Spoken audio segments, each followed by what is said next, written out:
to Subtext Discourse, a podcast which takes you behind the scenes of the art world with the unique individuals involved in the field. My name's Michael Dooney, director of JARVIS Dooney Gallery and host of the show. In today's episode, I'm speaking with gallerist Laura Noble. We caught up in London after the annual pilgrimage to Arles for the opening week of the photography festival where we met many years ago. Through her gallery and curatorial work, Laura focuses on contemporary photography with the majority of her represented artists being women. She's also a writer, collector, and visual artist in her own right. We speak about her path to becoming a gallerist, building a photography collection, initiating a photography festival, a curatorial project, Roy Mehta Revival London, and she shares some valuable advice for emerging photographers.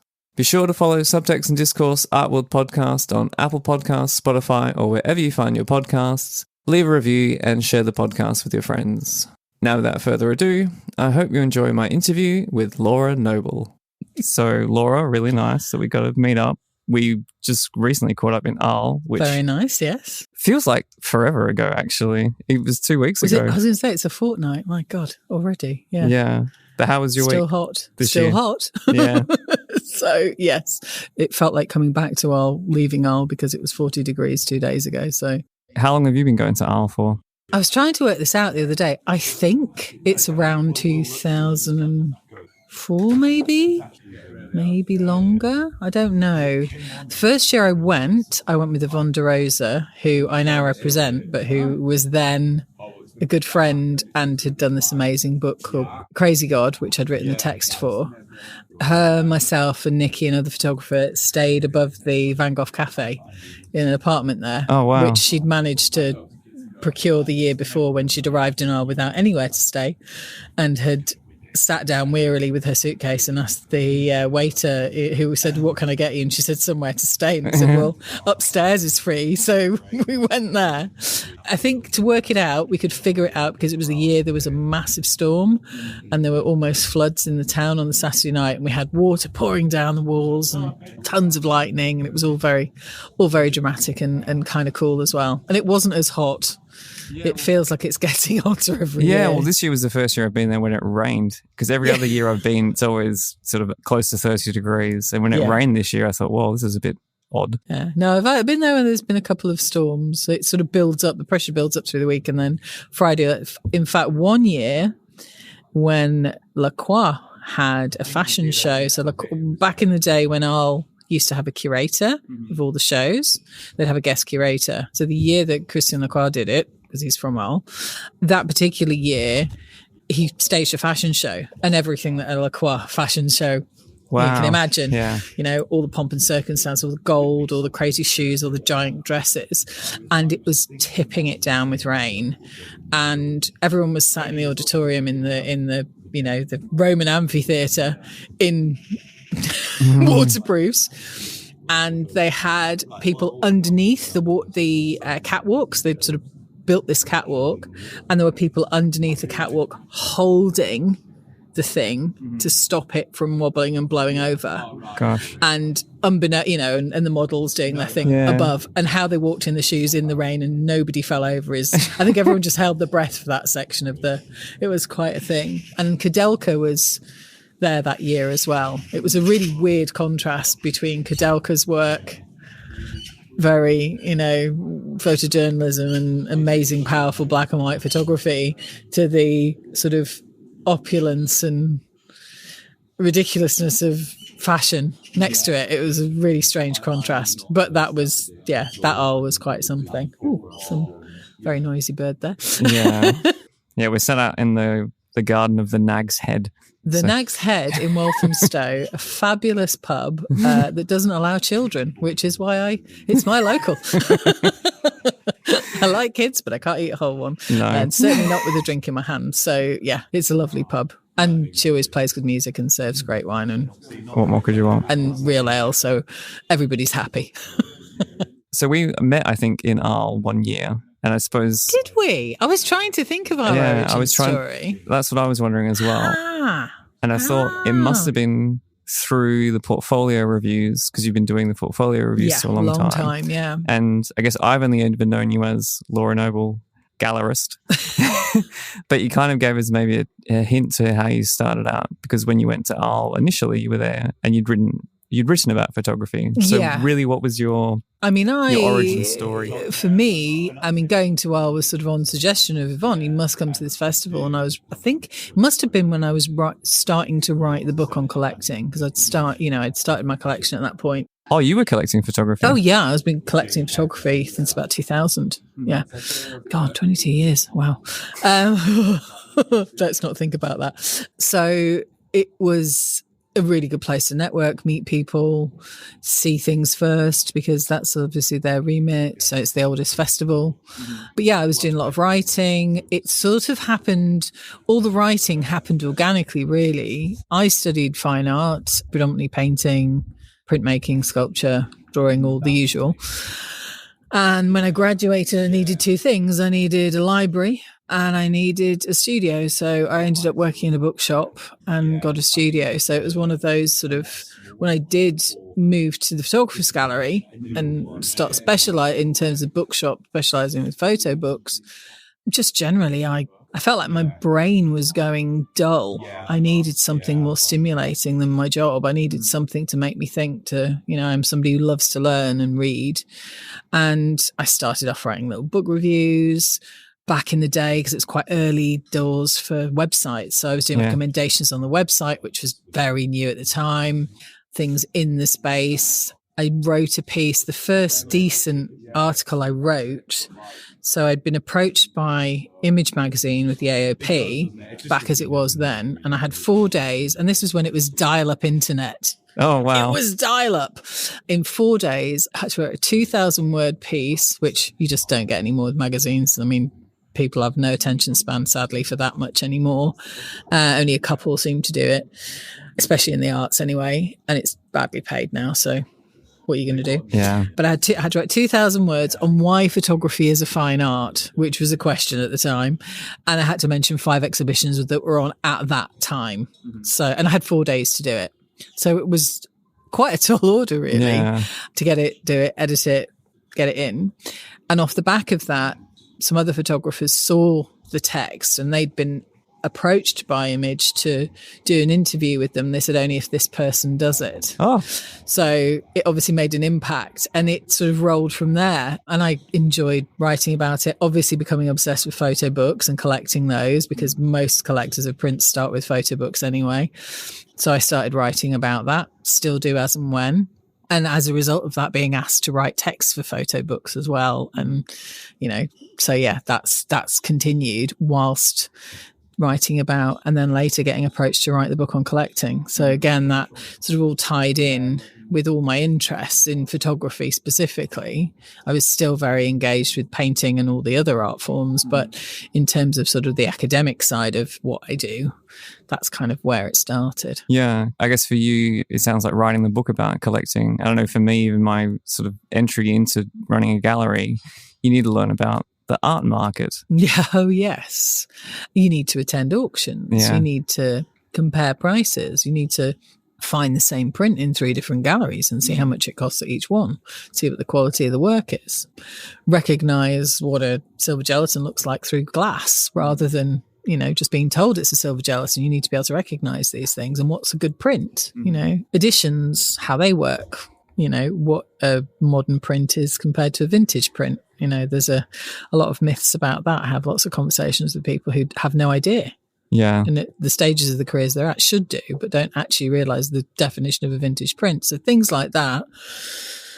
Yeah, I learned through collecting. I learned through talking to lots of photographers, obviously reading, buying, attending things, buying something, investing in something, maybe selling something on later that I then reinvested that money into something else. Yeah. So again, the market was interesting, seeing, especially at that time, because things are really taking off in a way. So when was that? Sort of early 2000s. Obviously 2008, everything in 2009, things started to shift again. But there was, there was sort of a lot of the art by the square foot was a thing in the 90s, and then it sort of shifted again, and then there was a whole thing about China for 5 minutes, and then it was heroin chic, which lasted all of 2 seconds, thank God. Yeah. Which never interested me anyway, but people seem to care about. Because when you were writing about collecting photography and maybe becoming a photography collector yourself, was that around the time did you see that photography was increasing in value? Because when I've spoke to a few other gallerists, collectors and other people, they were saying what they could have bought at the time, now they wouldn't be able to. Yeah. Like a lot of... There was that, but also I was looking back. So I was looking back to the 70s, I was looking back to the 60s, looking back to the 40s and seeing, you know, from the turn of the century and from its inception, how things were becoming valuable and how certain things, you know, the ABCs of the, you know, you could tell when somebody had probably had someone buy a photo collection for them because they'd have one of these, one of those, and it wasn't particularly imaginative, but also the value of different types of collection. So it might not necessarily be individually that the pieces were massively valuable on their own individually, but as a collection would work well. So it might be a theme or a type of photography. So it might be a certain, you know, it might just be that somebody only collected a certain type of print that was quite rare or specific subjects. And it's also good. I mean, I have sort of a few ongoing collections really, but things that I tend to gravitate towards, which also rein me in a bit from buying anything and everything. Yeah. Yeah, so what is your focus? So what do you look out for? If I have a thing. Well, I have a few things, but mostly things that fly. Okay. So everything. I've got a lot of airplanes, birds, helicopter. I've even got some sort of spaceship type thing, which is photo etched denim of all things. So I've got all kinds of interesting, weird, wonderful things.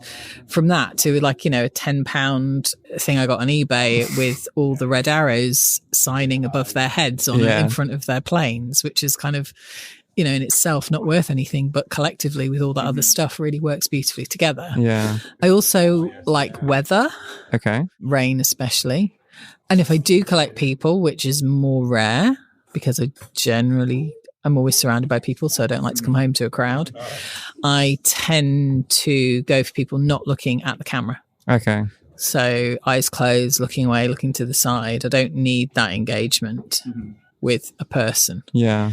Which is interesting because I have in the past, you know, had conversations with people who've said, oh yeah, I buy portraiture. And I was like, oh, do you live alone? And often they go, yes. Ah, interesting. Because it's company, right? Yeah. So I don't need that. It's the last thing I need. I need Zen when I get home. So yeah. So those are sort of the three: weather, things that fly, and anything sort of, yeah, with people it's generally, they're sort of, what would I say? Not surreal. There's just something magical about something that, you know, but rarely do I buy a person. Okay. I mean, I think as well, it's always difficult because why do you want a photo of a stranger in your house? It's always a tough sell as well. Yeah. I mean, you probably know that yourself, being a gallerist. Portraiture's great. People tend to buy it for different reasons. I think there's, you know, nostalgia's one. So obviously something that's taken a long time ago has a different resonance 20, 30, 50, 100 years later. If it's someone famous, which of course really doesn't interest me, but might be a great photo of that particular person. Those things are always popular.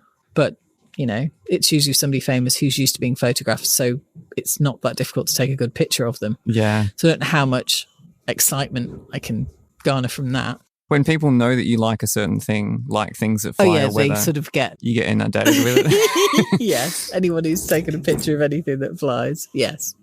But sometimes it is just something very obscure and just magical that you kind of go, oh, hello. Yeah. That's a bit amazing. But for me, it's useful because it narrows down my focus a bit. And I do like still life as well. I mean, I love objects and things, but again, it's usually something that's quite zen to look at for me. Yeah. Something quite calming, but not chocolate boxy. I'm not into sunsets and waterfalls. The slow waterfall brigade, don't knock on my door, please. Not my thing.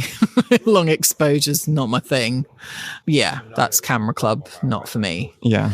And as beautiful as it is, and, you know, but the authorship's I think that's the thing. It's seeing the authorship of the work as well. The individuality of that particular artist. That's exciting. You know, you should be able to tell who took it, not because all their pictures are the same, but because which is difficult with photography. It's really hard. Yeah. And that's why the slow waterfall brigade is difficult, because it literally could be taken by the same person. Yeah. You wouldn't know. So, yeah, that's kind of my criteria, I guess. But, yeah, it's got to move you. And you have to want to keep looking at it over and over and over again. And I do rotate things. So I don't keep the same things up all the time. Yeah. Because you stop looking at them. Or you become a bit complacent. You used to see you see it so often that you don't see it anymore. And your taste changes as well. I mean, you don't drink the same wine you first drank when you started drinking wine. Well, maybe you do, but I think for most people, if you become your palate interested changes. in it, but you also, I think you're getting attacked by wasps here. Yep. I think your tastes evolve as well. It does. Yeah.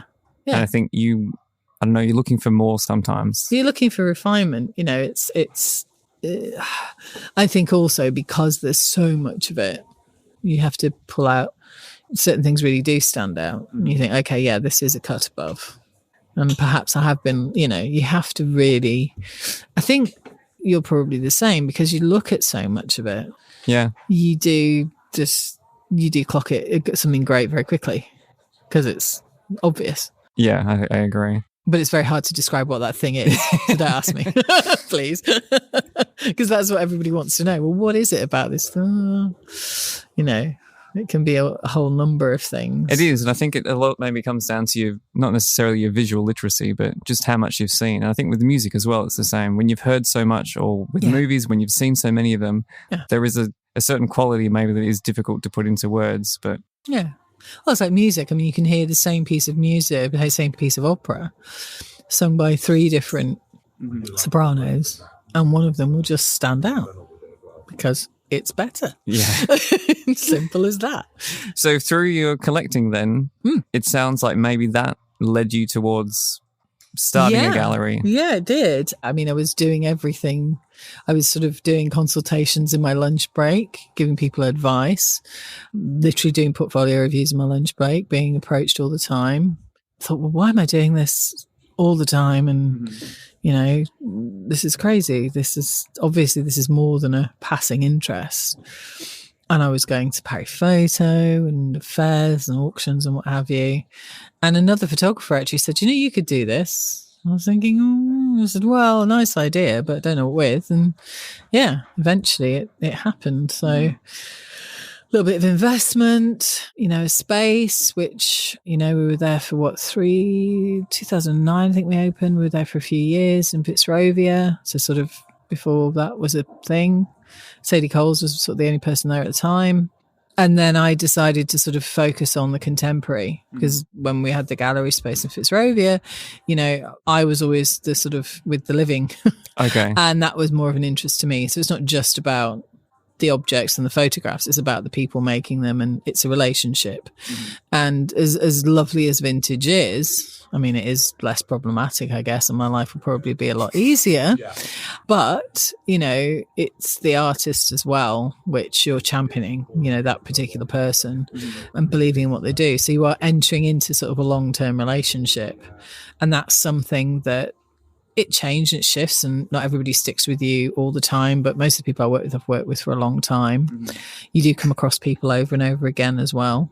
So that's sort of, and actually leaving that space was really good because I, as a curator, got to curate things in different spaces. So I wasn't putting pictures up on the same 8 walls every other month. Yeah. I was finding the space to fit with the work, the location to fit with the work, or working on several projects all at the same time. I mean, I think in 2019 I had 3 exhibitions overlapped. There was one in Brixton, one in Naples, and one in Arles. Wow. All at the same time. They all overlapped at one point. I couldn't have done that if I had a space because I'd be tied to that space the whole time, and the overheads and everything that goes with it, which you're not relying on footfall generally. You're relying on people who, know your reputation, your clients. It's not reliant on going to that specific space all the time. You don't rely on walk-ins. That's recipe for disaster. And for me, it was good because I could also curate independently as well and do other projects that if I was just tied to a space 5 days a week, I wouldn't be able to do. So I can focus energies on specific things, whether it's doing a festival or curating, for an art fair. So like the Photo 50 a couple of years ago, that was really great. And coming up with a very specific concept and idea and putting a group show together, that was wonderful.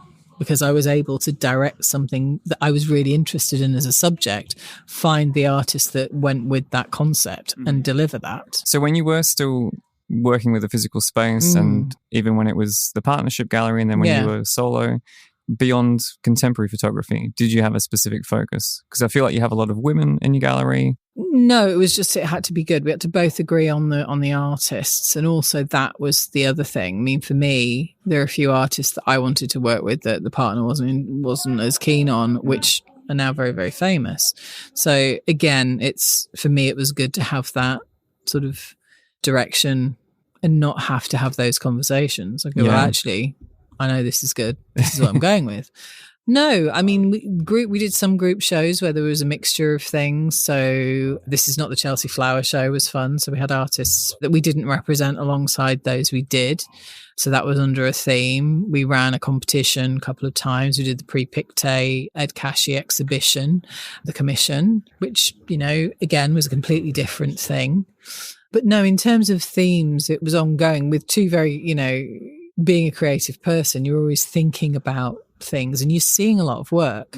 So occasionally I would maybe see several different artists and think, oh, now that person, and that person together would do something really interesting because those three things are all interconnected in different ways, visually very different, but thematically very hinged very well together. So sometimes, that idea of connecting things together and putting something on like that wasn't as possible with the space because you have your stable of artists and you're doing, X, Y, and Z. Yeah. So it was good to free that up and not do as many shows, but really focus on artists individually and their journeys as well. So it might be helping them with or timing something to time with something that was happening politically, or doing a crowdfunder for a book as well, and having that as part of the exhibition. So that also generated the next stage of that artist's career. Because do you feel then you're more like an agent than a gallery? There is a bit of that in a way, but no, because an agent's more likely to be looking at the commercial side of things and getting an artist's work commercially, whereas I'm looking at placing my artists in museums and collections rather not than... the sense in an agent in the commercial sense, I know what you mean. Kind of you're still representing them. You are in a way. I mean, you kind of are you might be the face of what somebody's first connection with that artist. And also their endorsement as well. So you think, oh, well, that person's a safe pair of hands and they're working with them. So your own reputation's really important. It's like, oh, well, they're good people.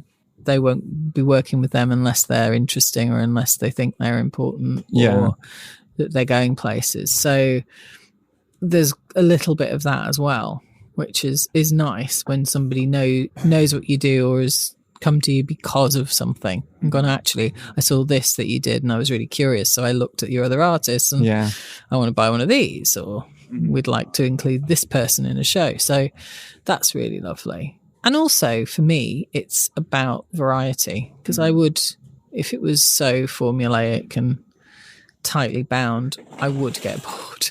It's not my... No, it is a lot more dynamic, and I think even when I look at your website, I see, and I guess that's why I was wondering at the start, like how you got to this point, because it is. I don't know. No, but it is more than just.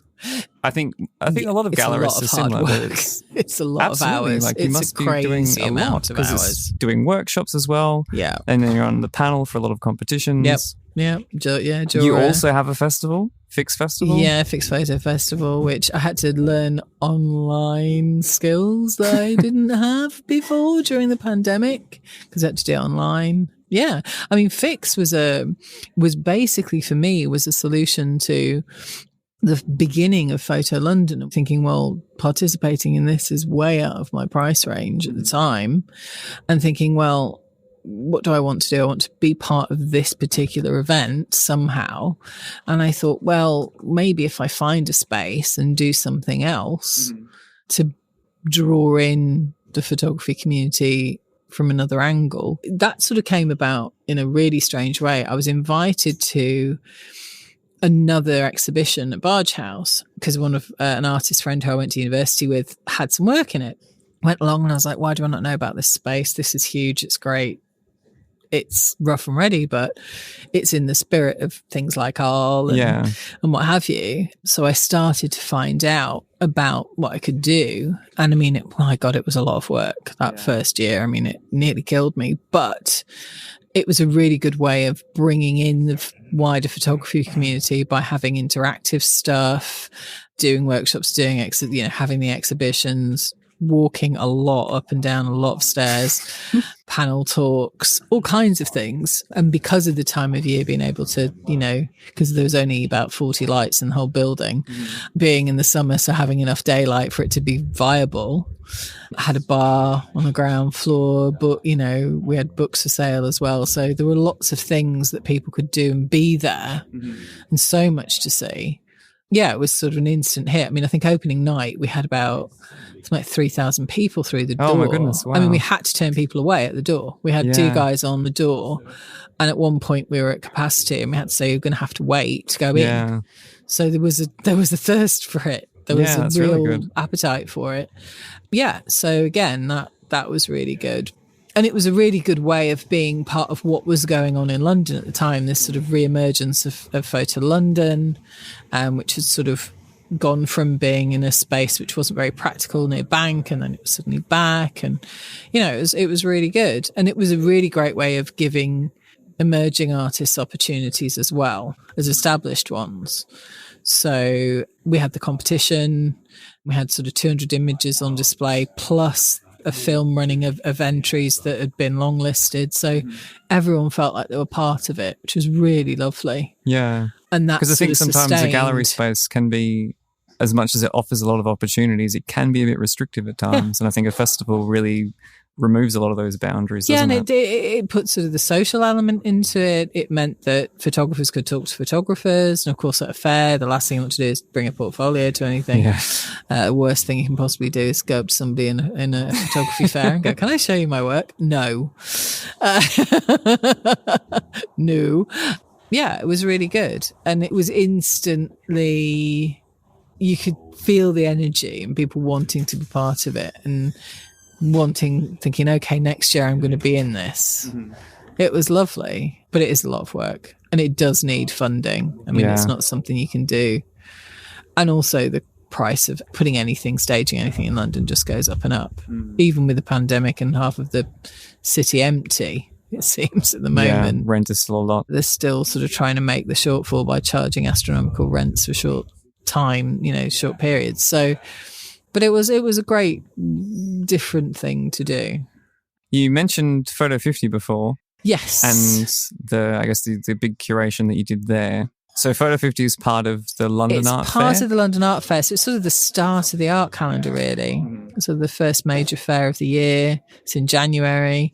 The Business Design Centre in Islington. And on the top floor, they have this Photo 50 show. And yeah, I mean, I wanted something that didn't do the obvious. So they invited you to curate? Yeah. So myself and quite a few other curators actually pitched.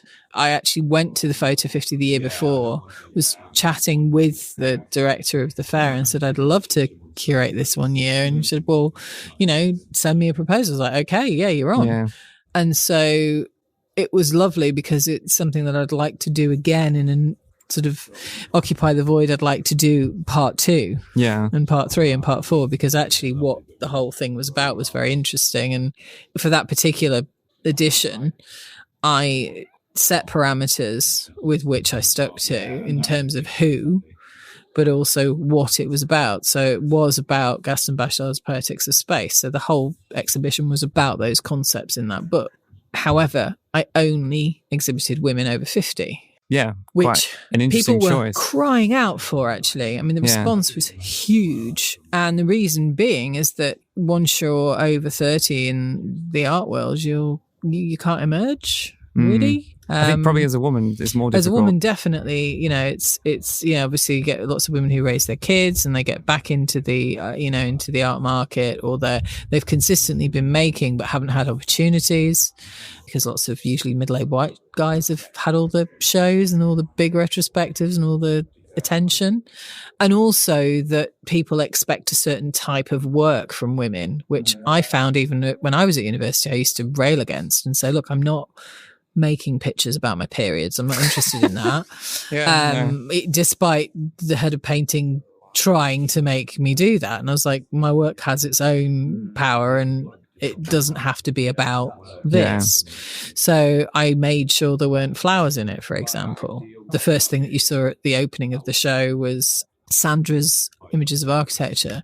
So Sandra Jordan, so the last thing people expect is architectural photography isn't what men do. So it was wonderful. And it's sort of the whole concept of the show you experience physically as well as psychologically. So you started externally, you started outside, and then you went into the home and beyond and into the psyche, and then literally right through until you're into sort of more ethereal concepts of space. And the palette of the exhibition went from colour to black and white. So the last room was all black and white imagery. So you had this very quiet space with somewhere to sit. And so actually the way you felt the space, because it's all about phenomenological experience of space. So actually the whole exhibition was an experience rather than just pictures on a wall. And the way it was hung, so I sort of had these angled walls. So you had to literally snake and weave your way back and forth through. I didn't want something that looked like a toilet block where you just went into one booth after the other, which is often how that space had been used because it was a long, narrow space. I didn't want that to happen. So I found a different way of, and the colours of the walls changed as well. So they went from a darker blue to white. And again, that was sort of intentional. And we did publication, so did like a big newspaper, which was great. And the press was amazing. The response was amazing. And it's sort of, people keep coming back to me because of that. So that's really nice. It was lovely. Yeah. And I think I could do that show 10 times over and do something different each time. Yeah. And it'd be really exciting. So as a concept, it was great. And I really enjoyed it. Whether or not it was just with women but I probably would. Also using the word occupy was very much intentional because there is this gap. There is this sort of, you're ignored. Once you hit a certain age as a woman, you're no longer relevant and it's not on. No, it's not true. At all. So it was nice to sort of, stick a fist up at the patriarchy and go, hello, look at these apples. And they loved it. Because do you think in the time that you've been involved in writing about photography, collecting photography, looking at it, has there been a lot of change? There has been a lot of change. I think we've still got a long way to go, though. Yeah. I think people are demanding more. They're expecting more. I think it's sort of down to the money as well, though, because big institutions have collections they need to justify.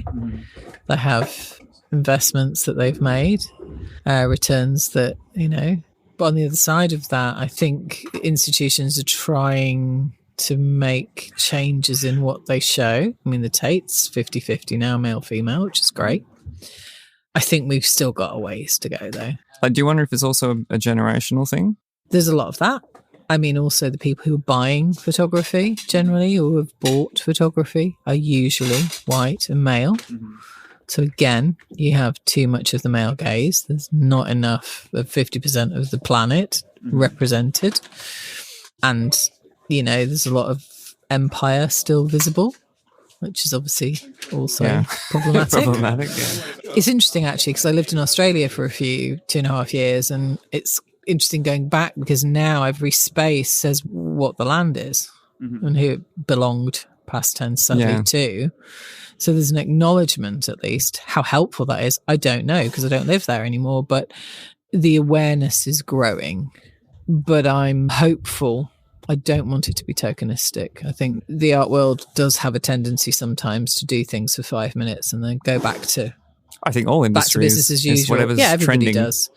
Yeah, exactly. So again, it's how do you use it? How do you maximize that impact and keep it going forward and keep the conversation going at the same time? Yeah. Whether that's through who you represent or who you champion or what you show or how you talk about it, whether it's in an exhibition or in a talk or any other way of communication on social media, for example. social media has had a massive impact. In terms of sales, maybe not so much though, because people are still buying the same stuff. Yeah. I think that's the disconnect. I think a lot of people are seeing certain things and expecting to see those things in real time in museums and things, and they're not yet. There's still a big gap. There's different economies all operating at the same time, and they don't always cross over. And the younger generation, YouTube is its own economy, huge economy, which a lot of people in the art world have no concept of at all. Yeah, very true. There are young YouTubers who the BBC can't afford. I mean, that in itself, anybody over 40 or 50 would go, huh? What? Yeah. But that's true. So, and same with, and we all love to hate influencers, but they have influence. They have influence and they're making a lot of money. Thank you very much. So the structures are different. And I think that's where the art world is sort of still trying to figure out where they fit. I wanted to ask you about your new show, actually. So obviously with Corona, everything's shut down. A lot of things weren't happening. But you had a big show just came out of, can you call it post-COVID now? It's kind of post-COVID a little bit. Oh, what, Roy's exhibition? The Roy Mehta, Revival London. Revival, yeah. I mean, so meeting Roy was through Fix.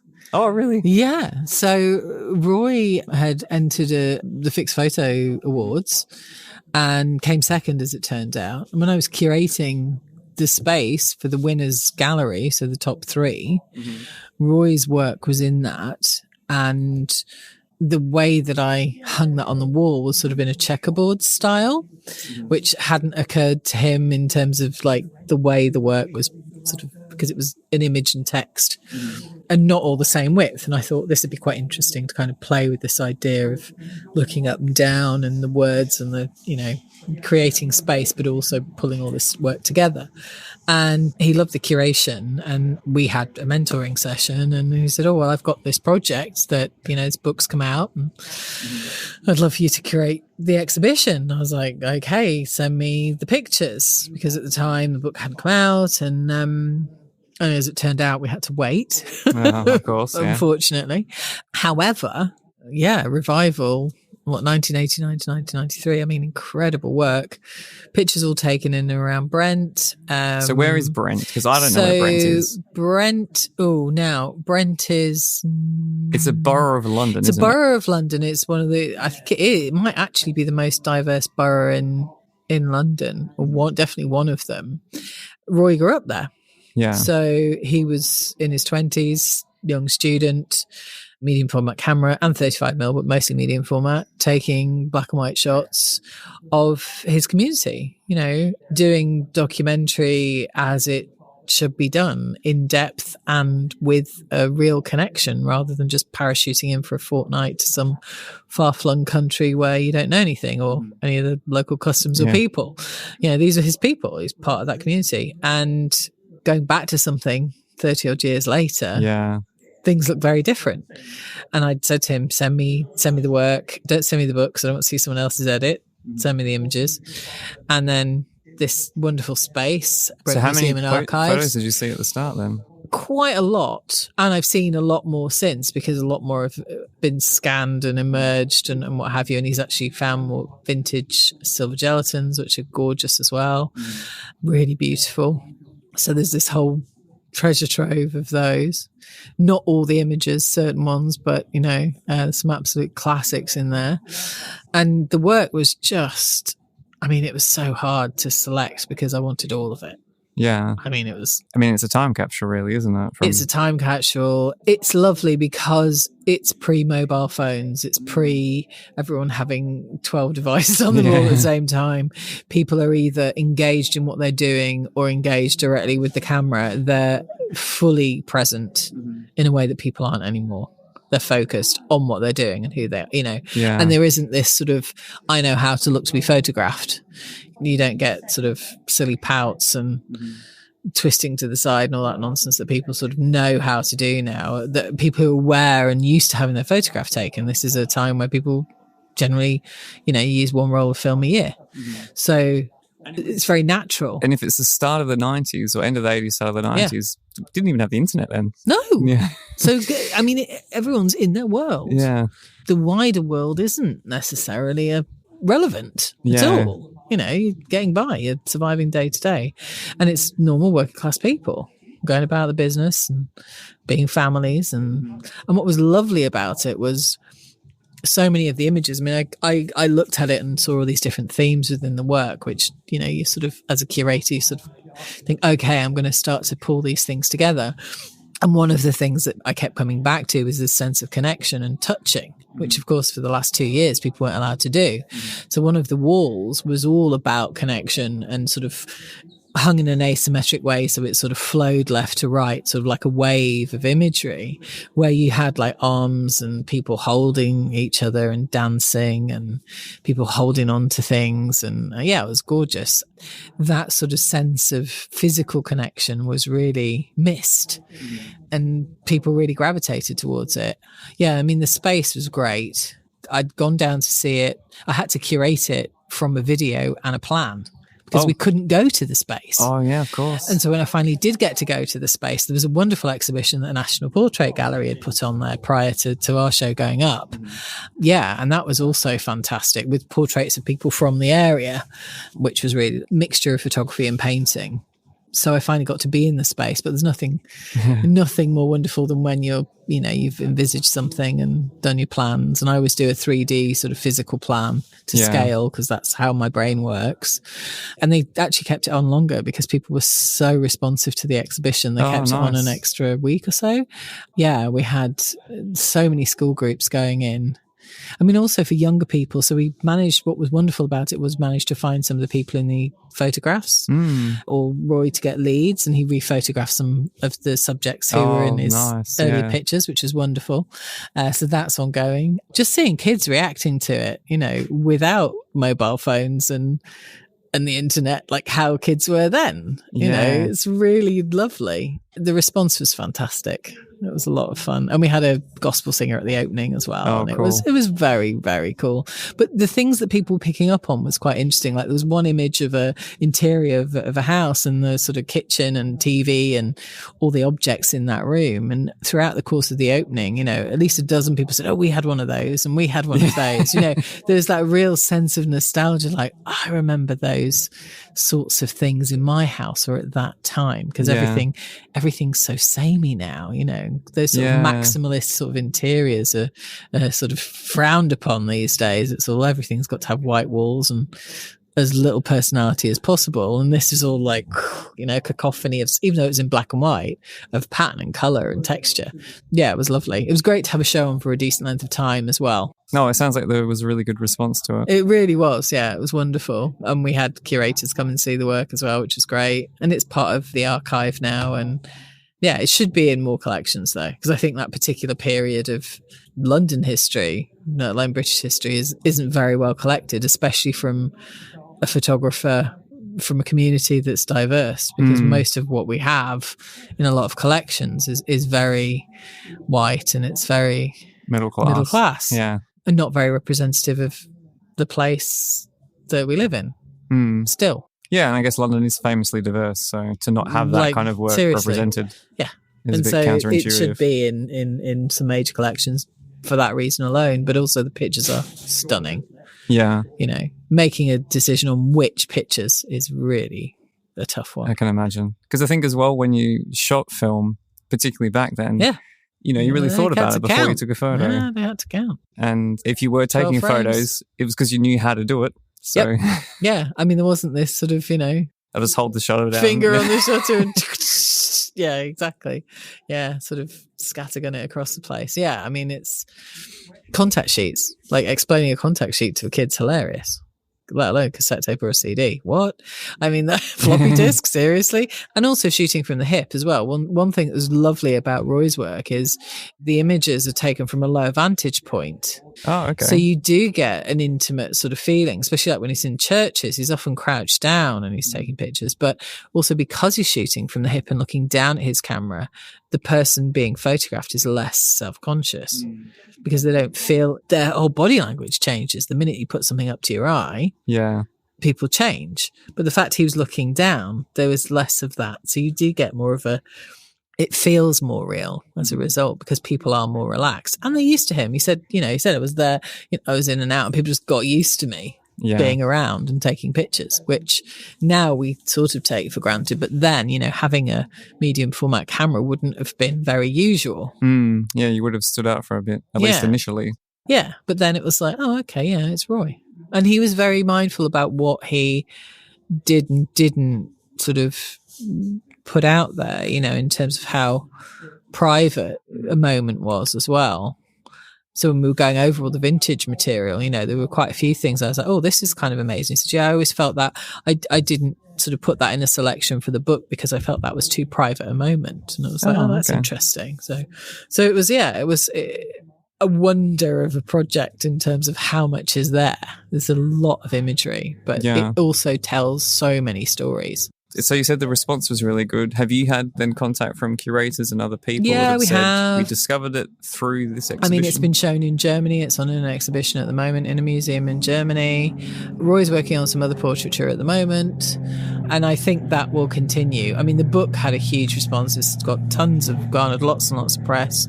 The exhibition has been really well received, and I think that, again, that's my job as well, to kind of continue pushing that and letting people know about that, because it's an important body of work. It's an important record of a specific time in the UK from a specific vantage point that perhaps we are overlooking a little. And I think it's really important that it shows. And it shows lots of different communities together, and it shows real life.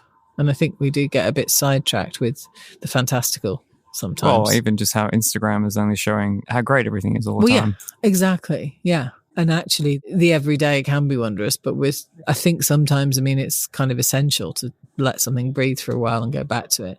But yeah, anyone wants to buy some, let me know. I'm here. Well, I thought a good way to finish, perhaps, because of your wealth of knowledge and experience in photography, is maybe for other photographers that haven't yet got their work out there, or they're wondering, well, how do I get discovered? How does someone see my work? And I've had some exhibitions, or I've produced all these projects, but it's just not happening for me. And I mean, we both do portfolio reviews. Yeah, we do. They're always really useful, because it's just getting your work in front of somebody does help. I think also it's about having the patience to think that, I think one of the myths with social media is people think, well, they've got 100,000 followers, therefore they've got this huge exposure and they're dead successful. Well, actually, they're probably not as successful as you think. They're probably not earning as much money as you think. It's probably not necessarily equating revenue. And in terms of making work, most people work for at least a decade before they're discovered, at least. And I think the expectation of the quick fix and it being, all right, also curators and museums want to see that you're going to last. You're going to be around in 10 years' time. Yeah. You can't expect something to happen overnight. It's always good to be part of like a collective and do some work, self-directed stuff and putting things together. Participate. If you're interested in a gallery or certain types of work or whatever, go and support people. If someone's got a crowdfunder, support it. If someone's got a talk, turn up. I get people all the time who approach me and have never been to one of my exhibitions. Well, You're obviously not that into me because you've not bothered to come and see a show. Oh, no, but if it's your work, And there's this sort of very selfish approach, which isn't helpful in the long term because it doesn't take long for people to figure that out.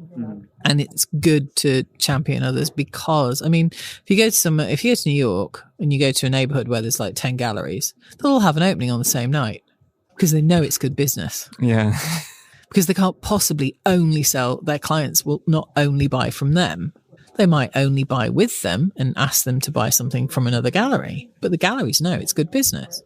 Whereas if you're often closed off and sort of just promoting yourself and just thinking about yourself all the time, actually you can miss opportunities. And when you meet somebody, engage them in conversation about something other than yourself and other than photography. Find out who they are, what they're about. Are you compatible? It's a relationship.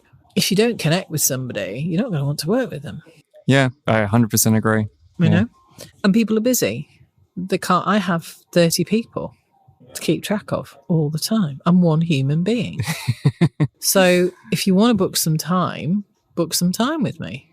Fine. That's worked into my business plan because it's the only way sometimes. I will always look at something, but I can't send you feedback. I haven't got time. It takes me longer to delete the emails that I don't want, let alone reply to the ones I need to. And then on top of that, send people feedback. If you want feedback, you get that through tutorials, through your peers. If you want that feedback from me, you need to book that time. And there might be somebody perfect for you, or somebody that you should think about, or an approach you should think about doing. I think sometimes people have this fixed idea about what success is. It has to be a book. It has to be an exhibition. It has to be this. Well, yeah, but the order might be different than you expect it to be. And things do take time to mature. You might have finished a project, but it might take 2 years to bring that project out into the open and then to let it have some legs. You might have finished 2 others in the meantime, but that doesn't matter. Things have to have their time in the sun. Again, Roy never thought his work would resurface and have the response it did. Yeah, 30 years later. He was like, I never in my dreams did I think this would happen. It's that thing. It's like, well, and here's something from my new album. Yeah. Well, people want to get used to the stuff they love first and get to know you and see that consistency. I don't turn up to see a photographer and say, can you take a picture of me? Give me the picture. But people think it's fine to say, oh, can I take you for a coffee? And then just expect a consultation. So it's about having mutual respect and saying, well, actually, I respect that person's opinion. Or it might be that sometimes that's how it's worked. I've written text for books. Someone said, oh, I love the way you wrote this. Would you be interested in writing about my work? And I'll have a look at it and go, sure. And that's the start of something. Some of the people I've mentored over time, I now represent. Yeah, okay. So it's all relative, but there isn't an ABC for everybody. Everybody's their work's coming from different angles, their experience, you have to be able to talk about your work. You have to be able to be ready for someone to compare your work to somebody else's, because that might be a curator's way into the work. And if someone goes, no, it's nothing like so-and-so, so you're kind of stopping the conversation dead. It's like, oh yeah, I can see where you're coming from. Actually, what I do is I do this as well. Okay. Bring someone into the conversation. Don't just be defensive. Listen. You can learn something from everybody. I mean, there's nothing more irritating than somebody being really cocky and sort of sitting down and going, I'm the best thing since sliced bread and you should adore me and here's my work. And I'm thinking, okay, oh yeah, no, I'm not wowed. Yeah. And then I've got to think of a nice way of saying, well, have you thought about this? And you have to be able to take constructive criticism. I think it's the blinkered approach and also thinking laterally. I think that's the big thing that keeps coming up a lot recently. Don't just think about the photo world. What's your work about? Who is it for? Does it connect to another industry? Is it about another subject that's nothing to do with photography? If so, where's that audience? How do you get it to them? Who's going to be interested in this? Why should it exist? Why should anyone look at it? You should be able to answer those things straight off, but thinking beyond this formula that everyone's got in their head, that you do this show and then you get this gallery and then you get a solo show and then suddenly you've got an exhibition at the Tate. Yeah. It doesn't work like that. And it's a big, big industry with so many layers. Portfolio reviews are great. Mentoring is great because sometimes it's just about looking at things and having somebody looking at something objectively and being open to ideas and different approaches and having that emotional distance that you can offer that advice. That's really good because often it's harder. It's easier to give someone else advice than to take your own. Yeah, absolutely. And that's good to have that. And just be positive. Turn up. I think that's the main thing. Be part of the community. Support others and turn up. Or if you say you're going to turn up, actually turn up. Like I never promise if I'm not sure. I say, look, I'm not going to promise you because I'm not sure. If I am going to come, I'll be there. And I'll say I'll be there and I'll be there. But if I'm not sure, I'll tell you I'm not sure. And that's important. And also think how you're communicating. Don't assume that person is glued to their email 24 hours a day. Yeah, or that they've seen your work or that they know anything about it. Yeah. Engage. Like something they post. Have a conversation. That engagement's really interesting because you learn something about that person. Most of the time, the people who I know very well in photography, we talk about photography, but we talk about a lot of other stuff. And that's just as interesting. Like, be open to see what that person's about. They're not just this one-dimensional thing. They're not just a gating. People think that curators are gatekeepers. Not really. We still have people who won't talk to us. There's a hierarchical system in place, and it's going to be there for a while. I think so, and not even just a hierarchical thing and saying, "Oh, you're keeping people out." It's like, can I join your friend group? Yeah, this is kind of the same. Uh-huh. It's about relationships. It's about shared interest. It's about empathy and mutual understanding. Yeah, and when somebody is talking to you just because they want something out of you, or their emails approach you because they want something from you, and it's only one-sided. It's only in one direction, and that is a big red flag. It's like, well, no, there needs to be a mutual respect there and a mutual connection somewhere along the way. But it might not just be photography. I often have some of the people who I'm really, really close to, we've bonded over music, over painting, over sculpture, over dancing. Yeah. I don't need to tell you. Yeah, like that's completely important as well. Just being a human being, not being a vampire. I had a conversation with someone once who I saw at a very big photo event and was with their partner, who's quite a big deal, and said, saw me and went, oh, thank God, a human being, because they just watched people approach their partner all the time just for something, and they were having to sort of be charming. They said to me, God, it's so vampiric. So that's exactly the word. You do feel like somebody wants a piece of you. And that's not a nice way to start a relationship. It's like, have a bit of fun. Talk about something other. It doesn't mean you can't talk business. I think it's different in different parts of the world as well. Americans have one approach, Europeans have another approach, Brits have a different approach, Australians probably have another approach as well. There's all kinds of different rules and regs, but you can usually connect.